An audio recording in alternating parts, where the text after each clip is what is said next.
안녕하세요. 저는 김지수라고 합니다. 31살의 평범한 회사원이었던 제가 겪은 믿기 힘든 이야기를 들려드리려고 해요.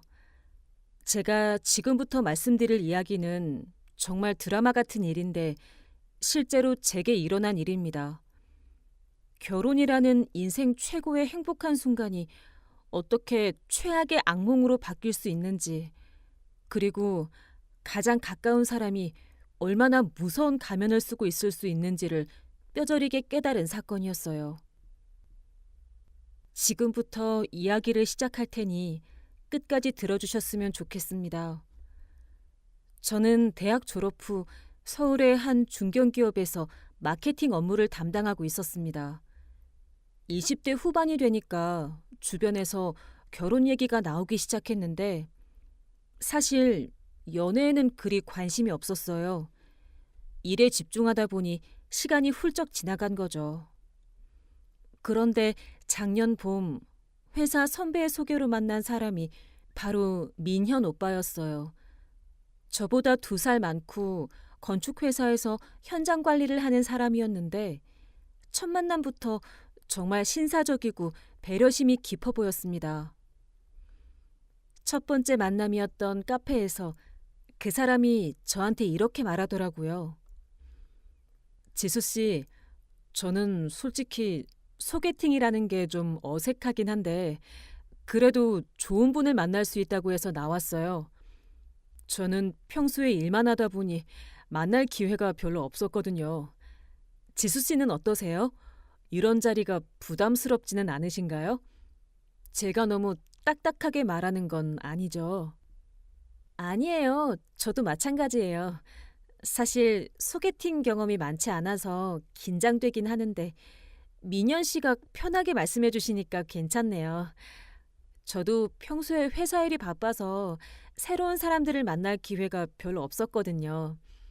오늘 이렇게 만나게 되어서 좋아요. 다행이네요. 그럼 오늘은 서로에 대해서 편하게 얘기해 보면 좋을 것 같아요. 지수 씨는 주말에 보통 뭐 하세요?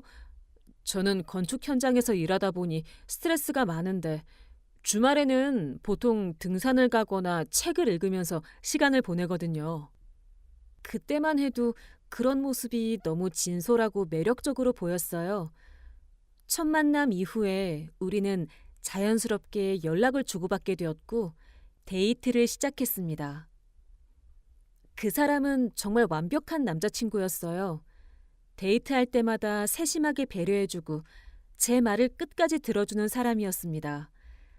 특히 저를 대하는 태도가 너무 정중하고 신중해서 정말 믿음직스러웠어요. 한 번은 제가 야근으로 힘들어할 때 민현이 회사 앞까지 와서 저를 데리러 온 적이 있었는데요. 지수야, 오늘 정말 고생 많았어. 얼굴이 많이 피곤해 보이네. 저녁 뭐 먹고 싶어? 내가 맛있는 거 사줄게. 너무 무리하지 말고 건강 챙기는 게 우선이야. 회사 일이 아무리 중요해도 네 몸보다 중요한 건 없으니까 말이야. 고마워, 오빠. 이렇게까지 챙겨줘서 정말 미안하기도 하고 고맙기도 하고 그래. 솔직히 요즘 프로젝트 때문에 스트레스가 많았는데 오빠가 이렇게 와주니까 힘이 나는 것 같아. 그냥 간단하게 뭐라도 먹으면 될 것 같아. 미안할 것 없어. 내 여자친구가 힘들어하는데 당연히 도와줘야지. 그리고 간단한 거 말고 제대로 먹어야 해. 몸이 힘들 때일수록 영양 있는 거 먹어야 금방 회복되거든. 우리 저번에 가봤던 삼계탕집 알지? 거기 가서 든든하게 먹자. 이런 식으로 항상 저를 배려해주는 모습에 저는 점점 오빠에게 마음을 열게 되었어요. 주변 친구들도 민현을 정말 좋아했고 부모님께도 소개했을 때 너무 만족스러워 하시더라고요. 교제한 지 8개월쯤 되었을 때 그 사람이 청혼을 했습니다. 정말 로맨틱하게 레스토랑에서 꽃다발과 함께 반지를 건네주면서 말이에요. 지수야, 우리가 만난 지 벌써 8개월이 지났네. 이 시간 동안 너와 함께 있으면서 정말 많은 걸 느꼈어. 너는 나에게 없어서는 안 될 소중한 사람이 되었고, 앞으로도 계속 함께하고 싶다는 생각뿐이야. 나와 결혼해 줄래? 평생 너를 행복하게 해주고 싶어. 물론 내가 부족한 부분도 많고 완벽하지 않다는 걸 알고 있지만 너를 위해서라면 얼마든지 더 나은 사람이 될 수 있을 것 같아. 저는 그 순간 정말 행복했어요. 이런 좋은 사람과 결혼할 수 있다는 게 꿈만 같았거든요. 오빠, 정말 고마워. 나도 오빠랑 함께하면서 정말 행복했어. 오빠가 나를 이렇게 소중하게 생각해준다는 것만으로도 충분히 고마운데 이렇게 청혼까지 해주다니. 그래, 결혼하자. 우리 앞으로 서로 의지하면서 행복하게 살아가자. 나도 좋은 아내가 되도록 정말 노력할게. 그렇게 우리는 약혼을 하고 결혼 준비에 들어갔습니다. 양가 부모님들도 너무 좋아하셨고 결혼식 준비도 순조롭게 진행되었어요. 미녀는 결혼 준비 과정에서도 정말 세심했습니다. 웨딩홀 선정부터 신혼여행지까지 모든 걸 함께 의논하면서 정했는데 특히 신혼여행지를 정할 때에 그 사람이 했던 말이 기억에 남아요. 지수야, 신혼여행은 우리에게 한 번뿐인 정말 특별한 추억이 될 거니까 신중하게 정해야 할 것 같아. 너는 어떤 곳이 가고 싶어? 바다가 보고 싶어? 아니면 유럽의 역사적인 건축물들을 구경하고 싶어? 내가 건축 쪽 일을 하다 보니까 유럽의 성당이나 궁전들을 보면 정말 감탄이 나거든. 너도 같이 보면서 즐거워할 수 있을 것 같은데 어때? 유럽도 좋지만 사실 나는 따뜻한 바다가 있는 곳에서 여유롭게 지내다 오고 싶어. 그동안 회사 일로 너무 바빴으니까 이번 기회에 정말 쉬면서 둘만의 시간을 가졌으면 좋겠어. 괌이나 사이판 같은 곳은 어떨까? 거기서 스쿠버 다이빙도 해보고 맛있는 것도 먹고 말이야. 그것도 좋은 생각이네. 너 말대로 이번에는 정말 쉬면서 둘만의 로맨틱한 시간을 가지는 게 중요하지. 그럼 괌으로 정하자.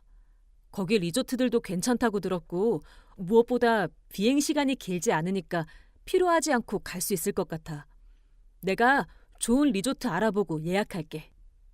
이런 식으로 모든 준비가 완벽하게 진행되었고 드디어 결혼식을 올렸습니다.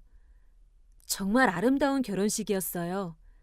하객들도 많이 와주셨고 저희 부모님도 진심으로 축하해 주셨습니다. 이제 우리 든든한 사위가 생겼으니 아들 하나가 더 생긴 것 같네. 우리 가족이고 친부모처럼 생각해주면 좋겠다. 어렸을 때 부모님 돌아가시고 얼마나 힘들고 외로웠을까. 이제 우리 서로 의지하면서 잘 살아보자. 네, 장모님, 장인어른, 말씀 정말 감사합니다. 정말 부모님이 생겨서 너무 좋고 행복합니다. 제가 앞으로 더 잘할게요. 결혼식 다음 날, 우리는 신혼여행을 위해 인천공항으로 향했습니다. 괌으로 가는 비행기 시간은 오후 2시였는데 우리는 여유 있게 공항에 도착해서 체크인을 마쳤어요. 그 사람은 공항에서도 정말 다정했습니다. 제가 무거운 캐리어를 끌고 가려고 하니까 바로 가져가면서 말이에요. 신부는 무거운 거 들면 안 되지. 내가 다 할게. 걱정하지 마. 그나저나 드디어 우리 둘만의 여행이구나. 정말 설레지 않아? 괌에 가서 뭐부터 하고 싶어? 나는 너랑 바닷가를 걸으면서 오붓한 시간을 보내고 싶어. 그동안 결혼 준비한다고 바빴는데 이제 푹 쉴 수 있겠다. 나도 정말 설레. 이런 여행은 처음이니까 모든 게 새로워. 바닷가도 좋고 맛있는 현지 음식도 먹어보고 싶고 무엇보다 당신과 함께 있는 시간 자체가 소중할 것 같아. 사진도 많이 찍어서 평생 간직하고 싶어. 정말 행복해. 나도 마찬가지야. 앞으로 우리 평생 이런 행복한 추억들을 많이 만들어가자. 오늘부터는 정말 우리가 한 가족이니까 서로 의지하면서 살아가는 거야. 비행기 시간까지 아직 좀 있으니까 면세점이라도 구경할까? 너 화장품이나 그런 건 필요한 거 있으면 사고 가자. 그렇게 우리는 면세점에서 쇼핑도 하고 카페에서 커피도 마시면서 즐거운 시간을 보냈어요. 정말 완벽한 신혼부부였죠. 탑승 시간이 되어 비행기에 올라탔습니다. 저희 좌석은 이코노미석 중간쯤이었는데 오빠가 창가 자리를 양보해 주더라고요. 지수야, 너 창가 자리에 앉아. 구름도 보고 바다도 내려다보면서 가는 게 더 재밌을 거야. 나는 복도 쪽이 다리 뻗기 편하니까 여기 앉을게. 혹시 멀미하면 바로 말해. 멀미약도 가져왔으니까 걱정하지 마. 고마워. 멀미는 안 할 것 같은데 혹시 모르니까 준비해 둔 거구나. 3시간 반 정도 가면 된다고 했지? 생각보다 금방 갈 것 같아. 도착하면 바로 호텔로 가서 짐 풀고 저녁 먹으러 나가자. 그래. 내가 맛있는 레스토랑 미리 알아뒀어. 현지 음식도 맛보고 해산물도 먹어보자. 괌이 해산물이 정말 신선하다고 하더라고. 우리 이번 여행에서 정말 좋은 추억 많이 만들자. 비행기가 이륙한 후 저는 창밖의 구름을 구경하면서 정말 행복한 마음으로 있었어요. 옆에 앉은 그 사람도 잡지를 보면서 편안해하는 것 같았고 모든 게 완벽했습니다. 그런데 비행기가 이륙한 지 30분쯤 지났을 때 화장실 앞에서 순서를 기다리는 와중에 갑자기 승무원 한 분이 와서 저에게 조용히 말을 거는 거예요. 실례합니다, 손님. 죄송한데 잠깐 뒤쪽으로 와주실 수 있을까요? 드릴 말씀이 있어서요. 아주 잠깐이면 되니까 따라와 주세요. 저는 승무원을 따라 비행기 뒤쪽으로 갔는데 그곳에서 그 승무원이 저에게 충격적인 말을 하기 시작했어요. 손님, 정말 죄송한데 꼭 말씀드려야 할 것 같아서 이렇게 불렀어요. 혹시 옆에 앉은 분이 남편분이시죠? 방금 신혼여행 가는 거라고 하시던데. 정말 조심스럽게 말씀드리는 건데 그 사람에 대해서 모르시는 게 있는 것 같아요. 제 친구가 그 사람 때문에 큰 피해를 봤거든요. 저는 그 말을 듣고 정말 당황스러웠어요. 뭔가 심상치 않은 얘기인 것 같았거든요. 네? 무슨 말씀이세요? 제 남편이 뭘 잘못했다는 건가요? 혹시 사람을 잘못 보신 거 아닌가요? 저희는 어제 결혼식을 올리고 신혼여행을 가는 길인데? 정말 죄송해요. 하지만 확실한 것 같아요. 제 친구가 작년에 그 사람과 사귀면서 결혼 약속까지 했었는데 갑자기 사라져버렸거든요. 그것도 친구 돈을 다 가지고요. 그 사람 이름이 김민현이라고 하면서 33살이고 건설사에서 현장 관리 일한다고 했었거든요.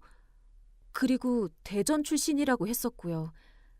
제가 방금 앞에서 들어보니까 손님 남편분이 똑같이 말씀하시더라고요. 그리고 한 가지 더.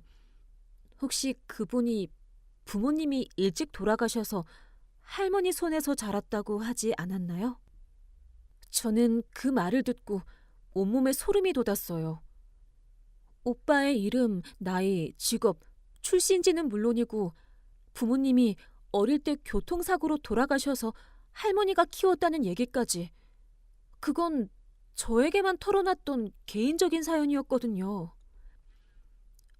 그, 그럴 리가 없어요. 정말 우연의 일치일 수도 있잖아요. 혹시 정말 다른 사람인 거 아닐까요?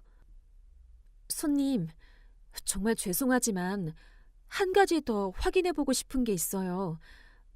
혹시 그 사람 차가 흰색 아반떼고 번호판 뒷자리가 2847인가요?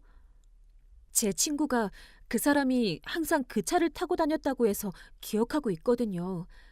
데이트할 때마다 그 차로 데리러 왔다고. 저는 그 순간 정말 머리가 하얗게 변하는 것 같았어요. 그 사람 차는 정말 흰색 아반떼였고 번호판 뒷자리도 정확히 2847이었거든요. 더 이상 우연의 일치라고 할 수 없는 상황이었습니다. 그, 그게 맞긴 한데, 하지만 정말 믿을 수가 없어요. 저희는 어제 결혼식을 올렸는데 그런 사람이랑 결혼을 했다는 게 정말 말도 안 돼요. 정말 죄송해요, 손님. 저도 이런 얘기를 하는 게 정말 마음이 아픈데 그냥 넘어갈 수는 없을 것 같아서요. 제 친구가 그분한테 3천만 원이나 빌려줬었는데 결혼 준비한다고 하면서 갑자기 연락이 끊어졌거든요. 친구가 지금도 그 돈 때문에 정말 힘들어하고 있어요. 부모님께 빌린 돈까지 합쳐서 그분한테 줬었는데. 저는 그 말을 듣고 다리에 힘이 빠지는 것 같았어요. 3천만 원이라니. 그리고 그 사람이 저한테도 결혼 준비 과정에서 여러 번 돈 얘기를 했던 게 떠올랐거든요. 3천만 원이요? 그 많은 돈을. 그럼 그 친구분은 지금 어떻게 지내세요? 경찰에 신고는 했나요? 신고는 했었는데 사기죄 입증이 쉽지 않다고 하더라고요. 돈을 빌려준 정황은 있지만 결혼 약속을 했다는 걸 증명하기가 어려웠거든요. 그분이 워낙 교묘하게 했나 봐요. 친구가 너무 상처받아서 지금도 상담받고 있어요. 저는 친구가 너무 안쓰러워서 그분 얼굴을 절대 잊을 수 없거든요. 제가 충격에 빠져 있는데 승무원이 계속해서 더 자세한 얘기를 해주었습니다. 그리고 한 가지 더 말씀드리고 싶은 게 있어요. 제 친구 말로는 그분이 평소에 정말 완벽한 남자친구였대요. 데이트할 때도 너무 로맨틱하고 배려심 깊고 친구 부모님한테도 정말 잘하셔서 부모님들이 완전히 반하셨다고 하더라고요. 그래서 더 충격이었던 것 같아요. 어느 날 사업 자금이 급하게 필요하다고 했대요. 부업으로 하는 일인데 당장 거래처에 줄 현금이 없다면서 친구한테 도움을 요청했거든요. 그 말을 듣고 저는 정말 소름이 끼쳤어요. 민현이 저에게도 비슷한 얘기를 한 적이 있었거든요. 사업 자금이요? 그럼 혹시 그 친구분도 그런 얘기를 믿고 돈을 준 건가요? 네, 맞아요. 친구가 그 사람을 너무 믿었거든요. 친구도 부모님께 사정 얘기해서 돈을 보태 마련해 줬는데 그 후로 연락이 끊어진 거예요. 네, 맞아요. 결혼식장 계약까지 다 해놓고 있었대요. 그런데 결혼식 한 달 전에 갑자기 연락이 끊어진 거예요. 친구가 그분 회사에 전화해봐도 그런 사람은 없다고 하고 휴대폰도 꺼져 있고 정말 감쪽같이 사라져버렸다고 하더라고요. 친구가 그때 정말 많이 울었어요. 돈보다는 배신감 때문에 더 힘들어했죠. 저는 그 이야기를 들으면서 점점 확신이 들기 시작했어요. 이건 정말 우연의 일치가 아니라 똑같은 수법으로 여러 여자들을 속였다는 뜻이었거든요. 그럼 혹시 그 친구분 말고 또 다른 피해자도 있을 수 있다는 얘긴가요? 사실 저희가 인터넷에서 찾아보니까 비슷한 사례가 더 있는 것 같더라고요. 같은 이름에 같은 직업을 가진 사람이 여러 명의 여자들한테 똑같은 수법으로 접근했다는 제보들이 있었거든요. 다만 확실하지 않아서 그냥 의심만 하고 있었는데 오늘 제가 직접 보니까 정말 그 사람이 맞는 것 같아요. 저는 그 순간 정말 어지러웠어요. 제가 이렇게 사랑했던 남자가 어제까지 완벽한 남편이라고 생각했던 사람이 사실은 전문적인 결혼 사기꾼이었다니. 그럼, 그럼 제가 지금 어떻게 해야 하죠? 이 상황에서 여행을 계속 가야 하나요? 너무 무서워요. 손님, 정말 조심하셔야 할 것 같아요. 혹시 지금까지 그분한테 돈을 빌려준 적이 있으신가요? 아니면 통장이나 카드를 맡긴 적은요? 제 친구 경우에는 돈뿐만 아니라 개인정보까지 다 털렸거든요. 그 말을 듣고 저는 깜짝 놀랐어요. 결혼 준비 과정에서 그 사람이 저한테 했던 얘기들이 떠올랐거든요. 아, 그러고 보니 오빠가 신혼집 잔금 치를 때 제 통장에서 돈을 좀 써야겠다고 했어요. 그래서 제가 적금 해약해서 2천만 원 정도 준비해 두었는데 혹시 그것도 위험한 건가요? 정말 위험할 수 있어요. 제 친구도 처음에는 작은 금액부터 시작했었거든요. 그러다가 점점 더 큰 돈을 요구하면서 결국에는 손님, 정말 조심하셔야 할 것 같아요. 지금이라도 은행에 연락해서 계좌 동결시키는 게 좋을 것 같은데요. 개인정보도 다 알고 있을 거예요. 저는 그 순간 정말 패닉 상태가 되었어요. 제가 평생 모은 돈이 다 위험에 처했다는 생각이 들었거든요. 그럼 지금 당장 어떻게 해야 하죠? 민현이한테 들키지 않고 대처할 수 있는 방법이 있을까요? 우선 괌에 도착하면 바로 한국은행에 전화해서 계좌를 막으시고 가능하면 현지 경찰서에 신고하세요. 그리고 절대 혼자 행동하지 마시고 항상 사람들이 많은 곳에 계세요. 제가 승무원이라서 괌 현지 상황도 좀 아는데 공항에서 바로 경찰서로 가는 게 좋을 것 같아요. 그때 갑자기 다른 승무원이 와서 그 승무원에게 뭔가 얘기하더니 제게 다시 말을 건넸어요. 손님, 제가 다시 돌아가 봐야 해서요. 근무 중이라 더 자세히 말씀드리기가 어렵네요. 그런데 진짜 조심하셔야 해요. 저는 어쩔 수 없이 자리로 돌아가야 했어요. 하지만 마음이 정말 복잡했습니다. 그 사람이 자리에 앉아서 태연하게 잡지를 보고 있는 모습을 보니까 더더욱 무서워졌거든요. 어? 뭔 일 있었어? 너무 오래 걸려서 이상하다 싶어서 찾아 나서려던 참이었어. 아, 별거 아니야. 화장실 줄이 길었는데 앞에 있던 사람이 오래 걸려서 좀 늦었어. 아, 그래? 다행이다. 나는 뭔가 문제 생긴 줄 알았네. 그나저나 괌까지 아직 2시간 정도 더 가야 하는데 좀 지루하지 않아? 영화라도 볼까? 아니면 잠깐 잘래? 저는 그 사람이 평소와 똑같이 다정하게 말하는 모습을 보면서 정말 소름이 끼쳤어요.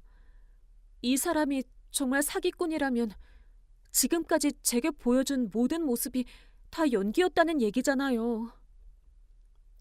응, 좀 피곤한 것 같아. 잠깐 눈 붙일게. 그래, 푹 쉬어. 내가 어깨 빌려줄게. 괌 도착하면 바로 호텔 가서 짐 풀고 맛있는 거 먹으러 가자. 저는 눈을 감았지만 전혀 잠이 오지 않았어요. 온통 머릿속이 복잡했거든요. 정말 승무원의 말이 사실일까? 아니면 정말 우연의 일치일까? 하지만 너무나 구체적인 정보들이 일치해서 의심하지 않을 수가 없었어요. 그리고 한 가지 더 생각해 보니 그 사람이 저한테 가족 사진을 보여준 적이 한 번도 없었어요. 부모님이 돌아가셨다고 해서 그런가 보다 했는데 지금 생각해 보니 정말 수상했거든요. 할머니 사진이라도 있을 텐데 말이에요. 또 그 사람의 친구들을 만난 적이 거의 없었어요. 결혼식 때 와준 사람들도 대부분 회사 동료들이라고 했었는데 그것도 이상했죠. 평소에 그렇게 친한 친구가 없다는 게 말이 안 됐거든요. 그리고 그 사람이 저한테 과거 연애사 얘기를 할 때도 항상 애매하게 넘어갔어요. 구체적인 얘기는 안 하고 그냥 예전에 사귄 사람이 있긴 했는데 잘 안 됐다는 식으로만 말했었거든요. 이제야 그런 모든 것들이 의심스러워지기 시작했어요. 정말 저는 지금까지 완전히 속고 있었던 건가요? 저는 최대한 태연한 척했지만 속으로는 정말 무서웠어요. 이 사람이 정말 사기꾼이라면 괌에 가서 저한테 무슨 짓을 할지 알 수 없잖아요. 그런 시간을 보낸 후 드디어 비행기가 괌에 도착했어요. 기내 안내방송이 나오고 승객들이 하나씩 내리기 시작했는데 저는 정말 떨리고 무서웠습니다. 드디어 도착했네. 우리 신혼여행 시작이야. 설레지 않아? 호텔에서 체크인하고 짐 풀고 바로 바다 보러 가자. 그리고 내일 오전에 중요한 얘기도 있어. 중요한 얘기? 신혼집 관련해서 좋은 소식이 있거든. 내가 알아본 곳이 있는데 계약을 빨리 해야 할 것 같아. 자세한 건 내일 얘기하자. 저는 그 말을 듣고 등골이 오싹해졌어요. 승무원이 말한 대로 정말 큰 돈을 요구할 계획이었구나 싶었거든요. 비행기에 내리면서 저는 처음에 쪽지를 준 승무원을 찾아봤어요. 그 승무원이 마지막으로 저한테 작은 종이를 하나 건네주더라고요. 손님, 이거 꼭 보세요. 괌에서 도움받을 수 있는 연락처들이에요. 필요하시면 주저하지 마시고 연락 주세요. 저는 그 종이를 받아서 주머니에 넣었어요. 그 사람이 보면 안 될 것 같아서 얼른 숨겼죠. 입국 수속을 하는 동안 저는 계속 승무원이 준 종이가 주머니에 있다는 걸 의식하고 있었습니다. 그 사람이 옆에 있으니까 꺼내볼 수도 없고 정말 답답했어요. 드디어 입국 수속을 마쳤는데 그 사람이 짐 찾는 곳으로 가자고 하더라고요. 캐리어 찾고 나서 바로 택시 타고 호텔로 가자. 내가 정말 좋은 곳으로 예약해뒀어. 바다가 바로 보이는 오션뷰 룸이야.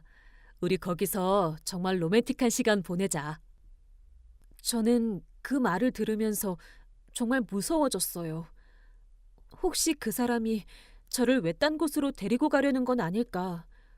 그래서 저는 갑자기 이렇게 말했습니다. 오빠, 미안한데 갑자기 배가 너무 아파. 화장실 좀 다녀올게. 잠깐만 기다려줘. 어? 괜찮아?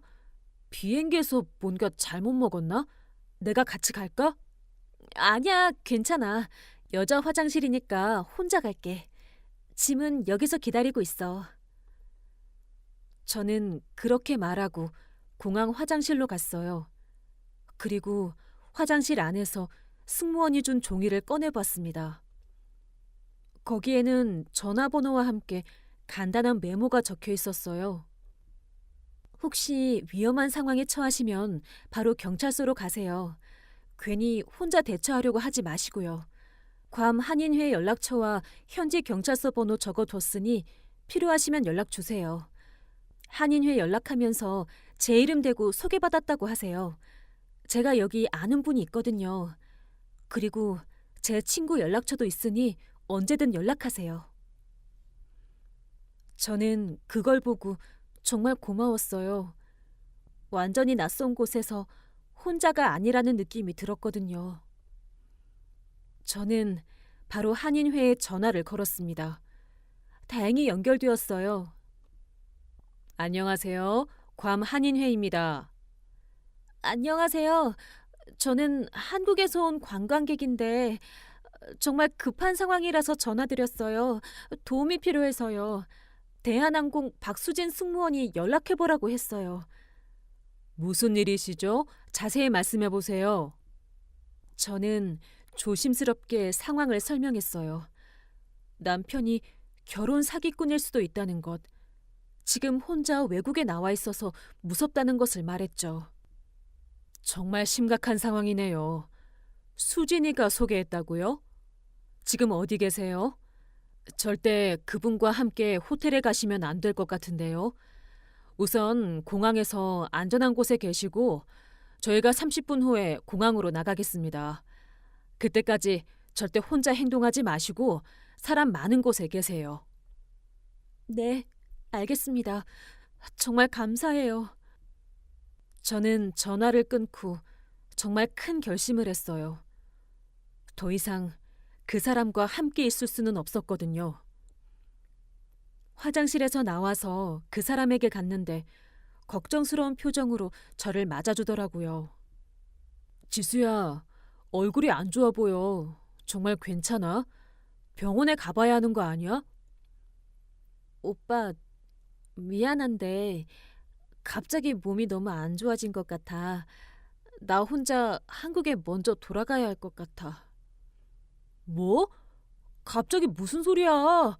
우리 신혼여행인데 혼자 돌아간다는 게 무슨 말이야? 괌에 병원도 있고 내가 다 챙겨줄게. 아니야, 정말 미안해. 나 지금 상태로는 여행을 계속할 수 없을 것 같아.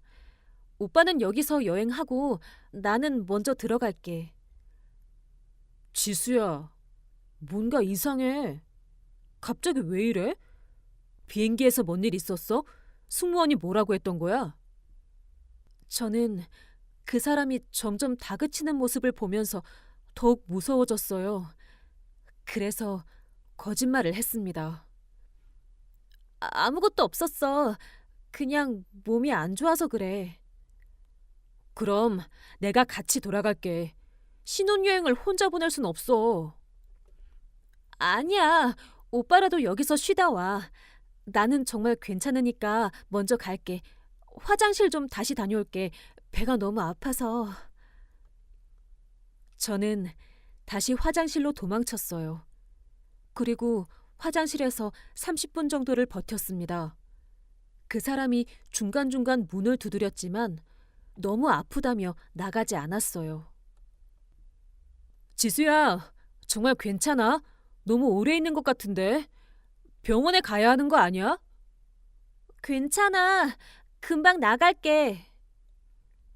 30분이 지나고 저는 조심스럽게 화장실에서 나왔어요. 그 사람이 걱정스러운 얼굴로 저를 보더라고요. 지수야, 얼굴이 너무 안 좋아. 정말 병원에 가봐야겠어. 호텔에 가서 우리 병원 알려달라고 하자. 아니야. 여기 공항이니까 직원들에게 물어볼게. 여기서 잠깐만 쉬고 있어.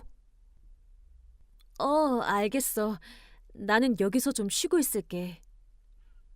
이렇게 말하면서 한인회화의 전화에서 말했던 위치에서 쉬는 척을 하면서 시간을 보냈습니다. 얼마나 가슴이 두근거리고 떨렸는지 몰라요. 그렇게 5분쯤 있었는데 그때 한인회에서 보낸 직원분이 저에게 다가왔습니다. 혹시 이지수 씨 맞으신가요? 저 한인회에서 나왔습니다. 아, 네. 정말 감사합니다. 뭐야? 이분이 누구시길래? 지수야, 도대체 무슨 일이야? 지수 씨, 우선 안전한 곳으로 가시죠. 경찰서에서 상담받아 보시는 게 좋겠어요. 경찰서? 뭔 소리야? 지수야, 너 지금 뭘 하고 있는 거야? 저는 더 이상 숨길 수 없다고 생각했어요. 오빠, 나 다 알고 있어. 오빠가 누구인지 뭘 하려고 했는지. 오빠가 사기꾼이라는 거 말이야. 뭐? 사기꾼? 너 지금 무슨 소리 하는 거야? 나는 네 남편이야. 남편? 오빠 이름부터가 가짜잖아. 다른 여자들한테도 똑같은 짓을 했다며? 3천만 원씩 빼앗고 잠적하는 거 말이야. 그 사람의 표정이 순간 변했어요. 지금까지 보여줬던 다정한 모습이 완전히 사라지고 차갑고 날카로운 표정이 되더라고요. 어떻게 사람이 그렇게 한순간에 변할 수 있는지 정말 무서웠습니다. 누가 그런 헛소리를 했어? 증거라도 있어? 너 지금 나를 모함하고 있는 거야? 증거는 오빠 핸드폰에 다 있잖아. 다른 여자들과의 메시지, 내 개인정보 메모, 모든 게 다 남아있더라. 나한테서 1,000만 원 받은 것도 모자라서 이번 여행에서 더 뜯어낼 계획이었지? 그 사람이 당황하는 기색이 역력했어요. 하지만 여전히 발뺌을 하려고 하더라고요. 그게 무슨... 나는 정말 너를 사랑해서 결혼한 거야. 오해가 있는 것 같은데? 지수 씨, 더 이상 이야기하지 마시고 경찰서로 가시죠. 여기서 계속 있으면 위험할 수 있어요. 저는 한인회 직원과 함께 경찰서로 향했습니다. 그 사람은 계속 뒤따라오면서 무슨 말을 하려고 했지만 경찰서 직원들이 저를 보호해 주었어요. 경찰서에서 상황을 설명하니 바로 수사에 착수하겠다고 하더라고요. 이런 케이스가 최근에 많이 늘고 있어요. 저희가 바로 한국 경찰과 협력해서 수사하겠습니다. 아니, 지수야. 이게 무슨 일이야. 내가 사기꾼이라니. 어떻게 나한테 이럴 수 있어. 우리 사랑하는 사이잖아. 야, 이지수! 대답 좀 해봐! 이렇게 그 사람은 계속 발뺌을 하면서 수사에 협조적이지 않았어요. 하지만 한국 경찰 쪽에서 연락이 올 때까지 그 사람은 유치장 밖으로 나올 수 없다고 했습니다. 저는 조사를 받고 진술을 다 한 후 그날 바로 한국행 비행기표를 바꿔서 탔습니다.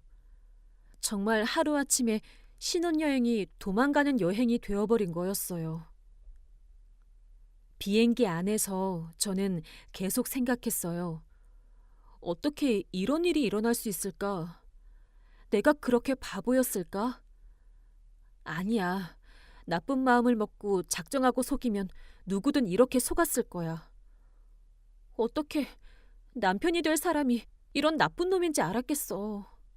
하면서 온갖 생각을 했습니다. 좌절감도 많이 느꼈어요. 하지만 지금 중요한 건 앞으로 어떻게 해야 하느냐였습니다. 그 사람이 제 개인정보와 은행정보를 가지고 있으니 최대한 빨리 대처해야 했거든요. 정말 미친 듯이 도망쳤다는 표현이 딱 맞았어요. 괌 공항에서 그 사람의 정체를 확인한 순간부터 저는 정말 미친 사람처럼 도망쳐 나왔거든요. 그 순간의 공포와 충격을 지금도 잊을 수 없습니다. 그렇게 비행기를 다시 타고 한국에 도착해서 공항에 데리러 나온 친구 은정이와 만났을 때 저는 정말 많이 울었어요. 그동안 혼자 견뎌온 충격과 두려움이 한꺼번에 터져 나왔거든요. 지수야, 정말 고생 많았어. 그런 무서운 일을 혼자서 어떻게 견뎠냐? 그래도 큰일 당하기 전에 알아서 다행이야. 진짜 영화 같은 일이 실제로 일어나다니. 이 나쁜 놈을 빨리 벌 줘야 하는데 진짜 치가 떨린다. 우리 착한 지수에게 어쩌다 이런 놈이 꼬여서. 은정아, 나 정말 바보 같았어. 어떻게 그런 사람을 1년 넘게 사랑한다고 생각했을까? 결혼식까지 올렸는데 말이야. 그게 네 잘못은 아니야. 그 사람이 너무 교묘하게 속인 거지. 전문 사기꾼이었잖아. 이제 중요한 건 빨리 정리하는 거야. 은행부터 가자. 다음 날부터 저는 정말 바쁘게 움직였습니다. 우선 은행에 가서 계좌를 동결시키고 카드들도 모두 재발급 받았어요. 다행히 어제부터 지금까지는 추가 출금 내역이 없네요. 그런데 이미 나간 1,000만 원은 계좌이체로 나간 건데 받는 분 계좌가 이미 해지된 상태라서 추적이 쉽지 않을 것 같습니다. 앞으로는 절대 개인정보를 함부로 알려주시면 안 돼요. 네, 정말 조심하겠습니다. 그런데 이미 빠져나간 1,000만 원은 돌려받을 수 있을까요? 경찰 수사 결과에 따라 다르겠지만 솔직히 쉽지 않을 것 같습니다. 사기 사건 피해 복구는 시간이 오래 걸리고 가해자가 이미 돈을 다 써버렸을 가능성이 높거든요. 그 말을 듣고 정말 절망적이었어요. 1천만 원이면 제가 1년 넘게 모은 돈이었거든요. 그리고 바로 경찰서에 정식으로 신고를 했습니다. 그리고 그 다음 날 진술을 하러 관할 경찰서에 갔어요. 괌 경찰서에서 이미 연락이 왔습니다. 용의자를 검거했다고 하네요. 실제로는 박진환이라는 36살 남성이었고 지금까지 총 6명의 여성을 상대로 같은 수법의 사기를 쳤다고 해요. 6명이나요? 그럼 저 말고도... 네, 총 피해액만 해도 1억 3천만 원에 달합니다. 다른 피해자분들도 연락을 원하시면 연결해드릴 수 있어요. 서로 정보를 공유하시면 재판 진행하는 데도 도움이 될 것 같거든요. 저는 다른 피해자들을 만나보기로 했어요. 같은 경험을 한 사람들끼리 위로도 받고 함께 대처하는 게 좋을 것 같았거든요. 일주일 후 경찰서에서 주선으로 피해자 모임이 있었어요. 총 5명이 모였는데 모두 비슷한 연령대의 여성들이었습니다. 첫 번째 피해자인 수진 씨를 만났는데 정말 안타까웠어요. 저는 3천만 원을 잃었어요. 전세금으로 모아둔 돈이었는데 지금도 부모님께 빌린 돈 때문에 너무 힘들어요. 그 사람이 정말 완벽한 남자친구였거든요. 9개월 동안 정말 잘해줘서 의심할 여지가 없었어요. 저도 지수 씨처럼 누군가 미리 알려줬으면 좋았을 텐데. 저도 마찬가지예요. 정말 사랑한다고 생각했는데 모든 게 다 계산된 연기였다니. 승무원분이 알려주지 않았다면 저도 더 큰 피해를 당했을 거예요. 그래도 지수 씨는 1천만 원 피해고 일찍 발견하셔서 다행이에요. 저는 돈만 잃은 게 아니라 사람에 대한 신뢰도 완전히 잃어버렸거든요. 지금도 새로운 사람을 만나는 게 무서워요. 다른 피해자 미경 씨는 더 심각했어요. 저는 2,800만 원을 잃었어요. 그 사람이 아버지 사업 때문에 급하다고 해서 정말 바보같이 속았죠. 저희 부모님이 평생 모은 돈까지 빌려줬는데 부모님께 어떻게 말씀드릴지 모르겠어요. 아직도 말 못했거든요. 저도 2천만 원이요. 교통사고 핑계였는데 병원까지 찾아가려고 했는데 그 사람이 창피하다며 오지 말라고 하더라고요. 지금 생각해보니 의심스러운 점들이 정말 많았는데 사랑에 눈이 멀어서 못 봤어요. 마지막 피해자 정연 씨는 저처럼 결혼까지 한 케이스였어요. 저는 작년에 그 사람과 결혼식을 올렸어요. 하지만 신혼여행은 가지 않고 바로 신혼집으로 들어갔는데 3개월 만에 사라졌어요. 신혼집 전세금 중에 3,500만 원을 제 명의로 대출받게 한 후에 말이에요. 지금 저는 빚만 남았어요. 정연 씨도 결혼을 하셨군요. 그럼 혹시 그 사람 본명을 아세요? 결혼할 때는 박민호라는 이름이었어요. 지수 씨는 김민현이었죠? 정말 이름도 여러 개를 쓰더라고요. 우리는 서로의 경험을 나누면서 그 사람이 얼마나 치밀하게 계획을 세웠는지 알 수 있었어요. 각자에게 다른 직업, 다른 가족사, 다른 이름을 사용했지만 기본적인 수법은 똑같았거든요. 우리는 함께 힘을 모아서 그 사람을 끝까지 처벌받게 하기로 했습니다. 우리끼리라도 자주 만나서 이야기하자. 혼자 있으면 자꾸 자책하게 되더라고. 그리고 재판 때도 서로 힘이 될 수 있을 거야. 맞아요. 그리고 다른 사람들한테도 우리 경험을 알려줘서 같은 피해를 당하는 사람이 없도록 해야 할 것 같아요. 2개월 후 재판이 시작되었어요. 그 사람은 끝까지 자신은 억울하다고 주장했지만 증거가 너무 많았습니다. 피고인은 치밀한 계획하에 다수의 여성들을 상대로 결혼을 빌미로 한 사기 행위를 저질렀습니다. 총 6명의 피해자에게 가짜 신분증을 만들고 가짜 직장을 만들어내고 심지어 가짜 가족사까지 만들어서 피해자들을 속였습니다. 총 피해액은 1억 3천만 원에 달합니다. 저는 정말 사랑했습니다. 돈이 목적이 아니었어요. 각자 다른 상황에서 급하게 필요한 돈을 빌린 것뿐이에요. 피고인의 핸드폰과 노트북에서 발견된 자료들을 보면 피해자들의 개인정보와 재산 상황, 그리고 어떻게 접근할 것인가, 언제 돈을 요구할 것인가에 대한 구체적인 계획이 단계별로 정리되어 있었습니다. 이것이 사랑이었다고 할 수 있습니까? 재판부에서 우리 피해자들의 진술도 들었어요. 저도 증언대에 서서 그동안 겪었던 일들을 자세히 말했습니다. 피고인은 저에게 완벽한 남자친구였습니다. 하지만 그 모든 것이 계산된 연기였어요. 비행기에서 승무원의 제보가 없었다면 저는 큰 금액의 추가 피해를 당할 뻔했습니다. 이 사람 때문에 저뿐만 아니라 다른 피해자들도 정말 큰 상처를 받았어요. 단순히 돈의 문제가 아니라 인간에 대한 신뢰를 잃게 만든 거예요. 저는 그 사람 때문에 3천만 원을 잃었을 뿐만 아니라 부모님께 거짓말까지 하게 되었습니다.